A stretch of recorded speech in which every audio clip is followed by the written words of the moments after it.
L'île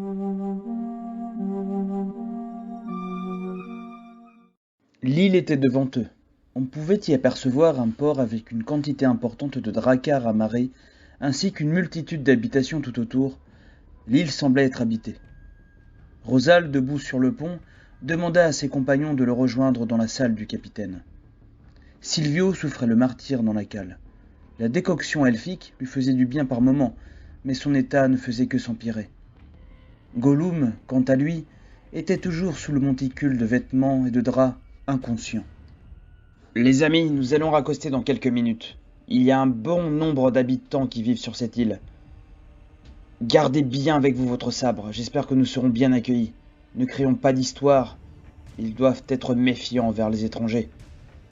Rosal, un de nous devrait rester ici, et garder Silvio. Il n'est plus en état pour rester seul. Je propose de rester avec lui, dit Jormo en voulant également rester dans le navire pour surveiller Gollum. Non, laisse Jormo. Je resterai avec Silvio. Si jamais la situation venait à s'envenimer, tu serais une meilleure option que moi pour désamorcer une situation conflictuelle avec ces insulaires. Ouais, faisons comme cela. Du coup, Jormo, nous avons deux missions importantes une fois que nous serons arrivés là-bas. La première, la plus urgente, trouver un médecin sur place.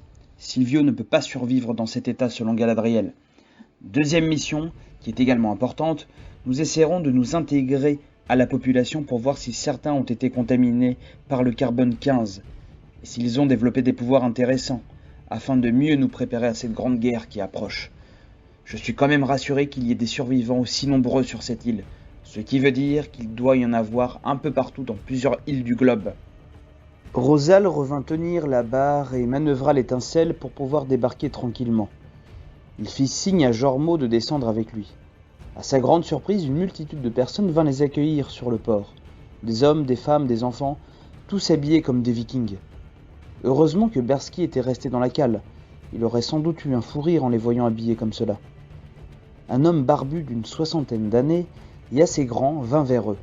Il arborait un air très menaçant. « Les pirates ne sont pas tolérés sur ces terres. Vous venez d'enfreindre une des lois sacrées de notre lande.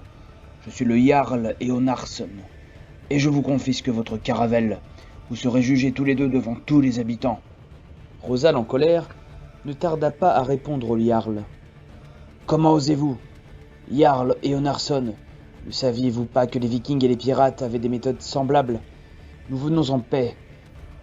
Et vous nous arrêtez sans la moindre chance d'explication.